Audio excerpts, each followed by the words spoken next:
Hello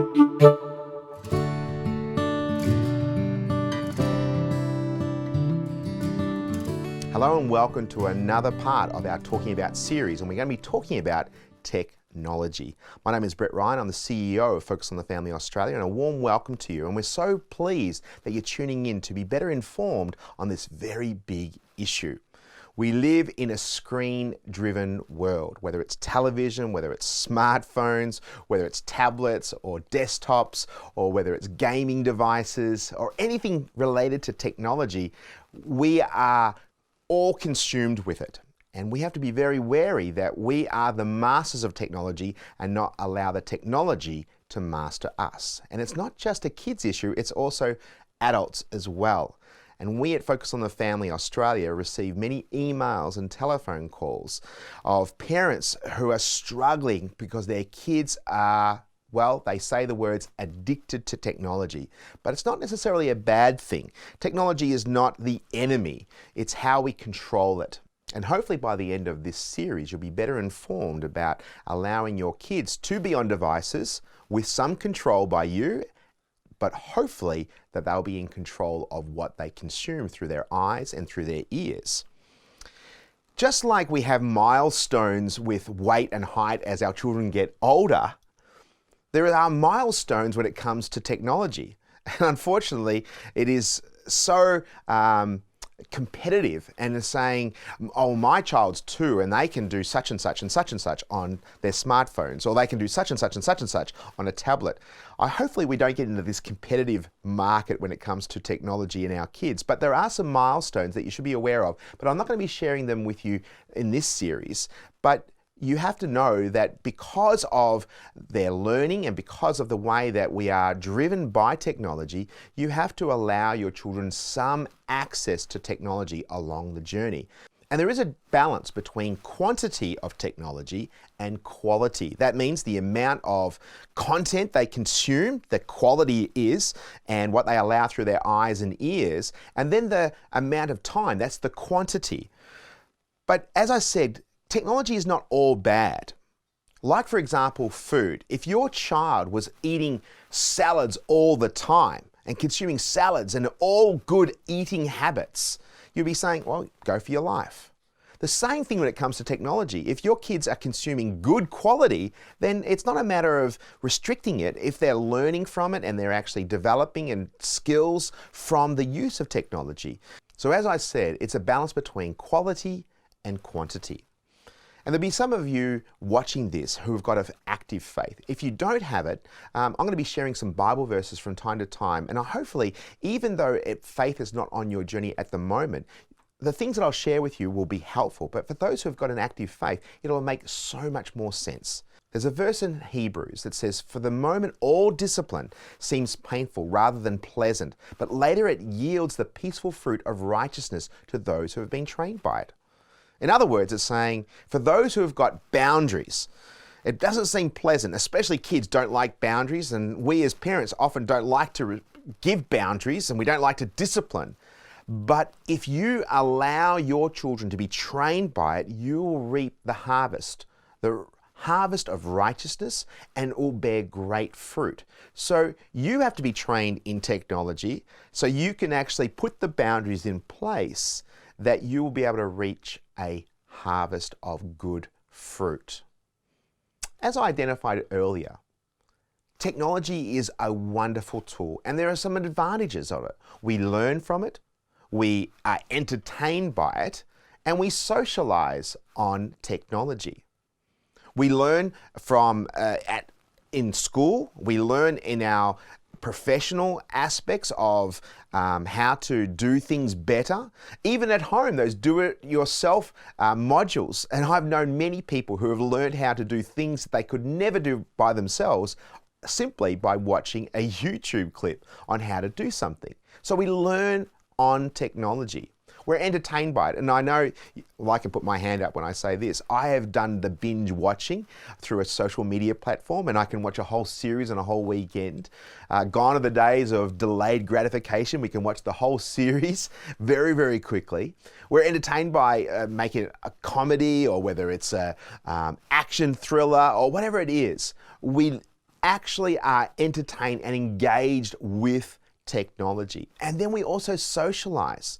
What a great tool. We can connect with people who live far away from us, either internationally or nationally, or even the next door. We can send a text to our friends and family members, and we stay connected because we're meant to do things in relationship. We're meant to do things in connection and in community. So those three things alone could actually say, technology, there are many advantages. But as you can imagine, and many people are saying, well, there are far too many disadvantages, and we can see them. And there are speech impairments, especially if your children are on technology all the time. They don't develop the ability to communicate, or they've just lost the ability to communicate face to face with someone because they only know how to text or send funny emojis. We've actually learned that there's some motor skills that are underdeveloped. They're not using their right and their left part of their brains, and their thumbs are being compromised if they're being on the gaming consoles all the time. There's the social skills and learning those very important ways of interacting with one another.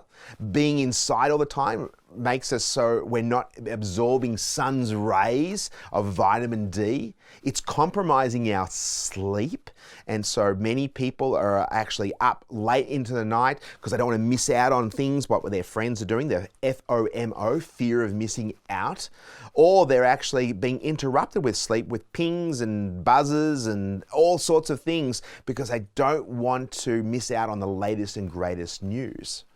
We've seen an increased number of children suffering from weight gain and obesity because they're not out exercising.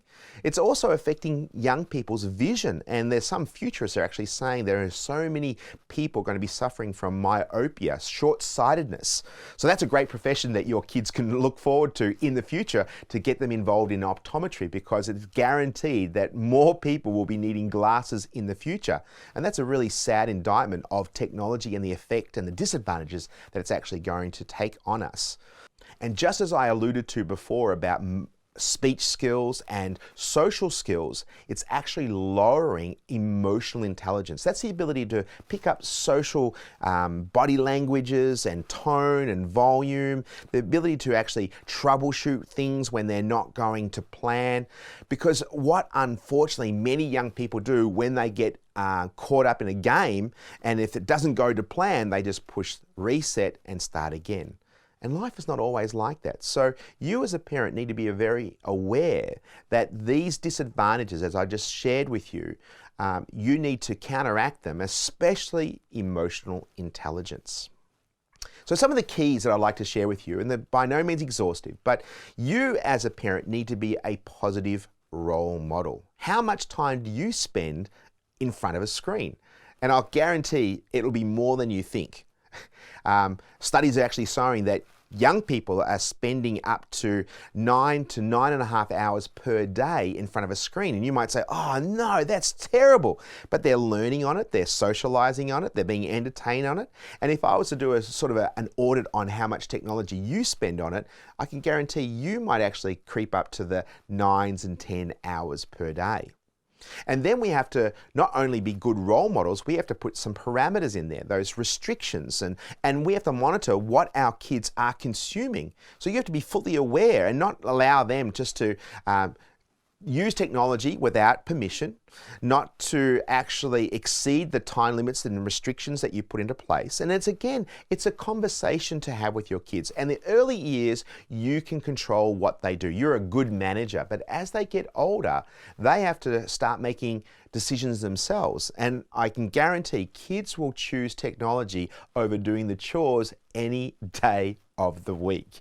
And unfortunately, many parents have actually allowed their kids free rein of how much technology they can consume, and then the horse is bolted, so to speak, and they are out of control, and they will continue to use technology.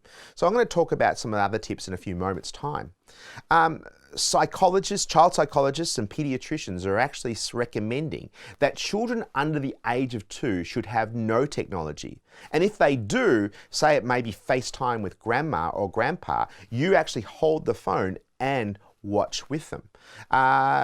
You might be able to do some co-learning with your children. I remember my boys watching Sesame Street, for example, or Play School, or some other educational TV shows dedicated or specifically designed for children. I used to watch it with them so I could sing the songs like, at the library you will find books of every shape and kind. At the library, at the la library. I know, I apologize for that. But those are the songs I learned when I was watching with my kids. As they get older, from about 2 to 5 years of age, you should actually restrict it to about 1 hour per day. And again, I would encourage you, if you're going to be allowing your kids to use technology, is to co-watch it with them so that you can actually learn together. I think it's really vitally important is you don't allow the technology to become a surrogate babysitter or a dummy, for so to speak. That I see it time and time again when I see kids as younger than 2 just staring at a screen in their pram or in a shopping trolley, and mums and dads are missing on an incredible opportunity of just to interact and talk with their child. Don't allow this to become the entertainment tool and distract them. There are times when that may be needed, when you might need to go and have a shower or do something around the house or prepare a meal, and I get that. But we shouldn't default to it to become the easy way of distracting your kids and getting them out of your hair. And so a question you need to ask yourself constantly is, what are the benefits? Is this a learning opportunity? Is it a social opportunity? Is it just simply entertainment? You know, asking yourself, what are the benefits? And are they benefiting me or are they benefiting the child?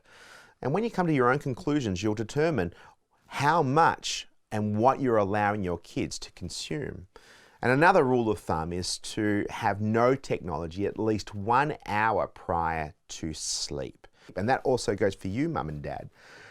You'll sleep far better and your children will sleep far better when we don't allow the technology and the things that stimulate our mind, or that last minute email or that last notification, and to have technology away from the bedrooms, because those vibrations or those pings and notifications could also interrupt the sleep. But there's also some evidence that actually the screens actually emit a blue ray, and that blue ray can actually inhibit vitamin D absorption, which we need for our good sleep habits, and it actually inhibits good REM cycle sleep. So just be aware of that. And I'd like to offer some other healthy tips for you and technology when it comes to your kids. Technology can be a wonderful distraction, and it can actually give the children a wonderful opportunity to connect with their friends. So I would encourage you, instead of allowing your kids just to continually connect with their friends on technology, invite the friends over, physically, a face-to-face. Who would think that? And they can learn to interact with one another, and they can actually develop those skills of social interactions and body language and tone, and also negotiation, especially if your child wants to do something and their friend wants to do something else. Those things are great learning opportunities. So encourage play dates. One of the greatest tools and the greatest gifts you can give to your kids is to allow your children to be bored. You'll hear this time and time again. I'm bored. Good. Find something to entertain yourself. But can I go on the technology? No. We're going to have a technology-free zone. And I can guarantee you don't have to be their cruise director and entertain them. Have games and activities and crafts and cooking materials so those kids can actually do other activities. And I can guarantee they will find something to do. And it shouldn't always be easily defaulted to technology. And a rule of thumb is for every hour of screen time should be earned with an hour of green time. And I mean green time of being outside. So if your kid wants to spend some time on their technology, you can say, well, you have to go outside and shoot some hoops or kick a football or climb a tree or get into the garden and get dirty. And I can encourage you, allow your kids to be dirty, mum and dad. But if they want to be on screens, it's earned. And I actually had this said to me by a student once. Does that mean I can go outside with my console and be outside? That doesn't work. No, it should be off technology and into the sun and entertaining themselves outside. I've already mentioned don't allow it to become a babysitter and a dummy. And allow your kids to be talking with you. You know, you have to find some time for your kid to interact with you. And the more that you interact and build that relationship, you can talk about the big stuff If we don't allow time, both of us, off technology, when are we going to have those healthy conversations? And if you are doing this together as husband and wife, get on the same page. There's no point of having a good cop and a bad cop. That does not work. And maybe as a family, and have a team meeting as a family to actually say, hey, what do you think is reasonable? And why don't we actually create a technology-free day or a technology-free hour or even a technology-free week? A friend of mine actually did that and was surprised after 2 to 3 days of complaining from the kids. On the third and fourth day, the kids were well and truly engaged, entertaining themselves. And when it came to the weekend, they got so used to having technology-free weekdays, they didn't need the technology. And it was seen as a benefit or a privilege rather than a right. And so I'd encourage you as a family to agree. And also, mum and dad, you have to be off technology as well, as I said, being a positive role model. And during those technology-free zones, you can actually play games, go for a walk together as a family, kick a football, go outside and create wonderful memories together. And involving the kids with the decision-making process gives them a greater buy-in and ownership also. And they have to actually face the consequences of their poor choices. And that also includes that they have to do their chores. They have to have some exercise. They have to do all these things and do their homework. And then if they do all those things, then that earns the right. But if they don't do the chores, or if they don't do the exercises, or they don't do their homework, then technology can be removed. It's all those fun things that often are unremarkable at the time, but kids will remember those things far more than the games that they played or the people that they connected via social media. And I would encourage you to create wonderful memories with your kids. And in my last few moments, I'm just going to mention 1 or 2 extra things that mums and dads need to get out of their comfort zone. Because it's not a matter of if, it's a matter of when your kids will be exposed. Because unfortunately, technology and sex go hand in hand. And that includes pornography, inappropriate images that will fly onto their screen unannounced or unsolicited, or because your kids are curious. And you'll be able to join with one of our other series about how to talk to your kids about sex. And I'd encourage you to look at that. But when it comes to older kids, sexting has also become part of the normal, unfortunately. So you need to have those conversations as well, because technology and sex, unfortunately, go hand in hand. And my last bit of advice, if your child cannot take responsibility for an iPad, do not give them a smartphone. You're just asking for trouble. I'd like to leave you with one final verse. It comes from Romans 12, and it says, "Do not conform to the patterns of this world, but renew your mind." You as mum and dad have an incredible privilege and honour of helping shape your child's mind so that it will not be conforming to the patterns of this world to think and act a certain way. So your family home or motto should be, "Our family is different." And hopefully that what we've been able to share with you will be helpful to you and your family. Focus on the Family is all about making Christ known as we strengthen Australian families. And if we can be of any service to you, please do not hesitate contacting us at Focus on the Family Australia. Our website is families.org.au. I hope that you'll be able to join us for more of our series of Talking About. God bless.